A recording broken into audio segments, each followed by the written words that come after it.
భారతదేశంలో 35.5% మంది hyper tension, high బీపీతో suffer అవుతున్నారు. అసలు హైపర్ టెన్షన్కి కారణం ఏంటి?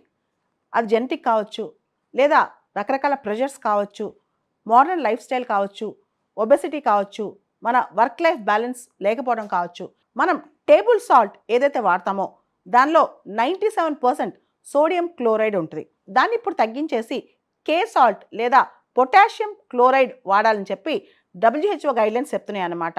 అంటే సోడియం క్లోరైడ్ను ఇప్పుడు తగ్గించేసి పొటాషియం క్లోరైడ్ లేదా కే సాల్ట్ను వాడాలని చెప్పి WHO గైడ్లైన్స్ చెప్తున్నాయి. భారతదేశంలో ఎక్కువ బ్లడ్ ప్రెషర్ కానీ హార్ట్ డిసీజెస్ కానీ బాగా పెరిగిపోతున్నాయి. దీంతో మనం సాల్ట్ యూసేజ్ గురించి ఎక్కువగా ఆలోచించాలి. ముఖ్యంగా సదరన్ ఇండియన్ స్టేట్స్లో అవసరమైన దానికంటే ఎక్కువగా సాల్ట్ వాడతాం అనమాట. ముఖ్యంగా మనం ప్రిజర్వేటివ్స్, పచ్చళ్ళు అవన్నీ ఎక్కువ తింటాం కదా, వాటిలో సాల్ట్ వేస్తే ఎక్కువ కాలం అవన్నీ ప్రిజర్వ్ అవుతాయని చెప్పి ఎక్కువగా మనం సాల్ట్ వాడతాం. ఈ పొడుల్లో, పచ్చళ్ళలో, కారాల్లో, అప్పడాలు, ఒడియాలు, ఊరమిరపకాయలు ఇలా స్నాక్స్ వాడతాం కదా, వీటిలో కూడా ఎక్కువ సాల్టెడ్ అనమాట. అంత సాల్ట్ కంటెంట్ మనం తీసుకుంటాం.